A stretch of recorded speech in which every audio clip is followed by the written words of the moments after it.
पुण्यातील धर्मादाय रुग्णालयांची माहिती उपलब्ध करून देणारं संकेतस्थळ गेल्या 2 ते 3 दिवसांपासून बंद आहे आणि यामुळे गरजू आणि निर्धन रुग्णांना सवलतीच्या दरात उपचार मिळण्यास अडचणी येत आहेत।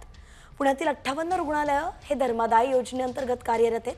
हायकोर्टाच्या आदेशानुसार या रुग्णालयांना एकूण खाटांपैकी 20% खाटा या निर्धन रुग्णांसाठी राखीव ठेवणं बंधनकारक आहे। शिवाय यासंबंधीची सर्व माहिती संकेतस्थळावरती नियमितपणे अद्ययावत ठेवणंही गरजेचं आहे। मात्र सध्या पुण्यातल्या हे संकेतस्थळ जे आहे ते बंद असल्यानं रुग्णांना याची माहिती मिळणं कठीण झालेलं आहे। परिणामी अनेक गरजू रुग्ण उपचारांपासून वंचित राहत आहेत। कमिशनची जी वेबसाईट आहे ही गेल्या 4 दिवसापासून बंद आहे। ही वेबसाईट बंद असण्यामागचं त्याच्यामागे काही कारण आहे का हे आता शोधण्याची गरज आहे। कारण दीनानाथ मंगेशकरचं जे प्रकरण गाजतं याच्यामध्ये नागरिकांनी याच्यावरची जास्तीत जास्त माहिती घेऊ नये म्हणून ही बंद केलेली आहे की काय अशी शंका येण्याला वाव आहे। त्यामुळं ह्यापासून चॅरिटी कमिशनरनी ही अत्यावश्यक सेवा म्हणून ही वेबसाईट तात्काळ सुरू करावी अशी आमची विनंती आहे।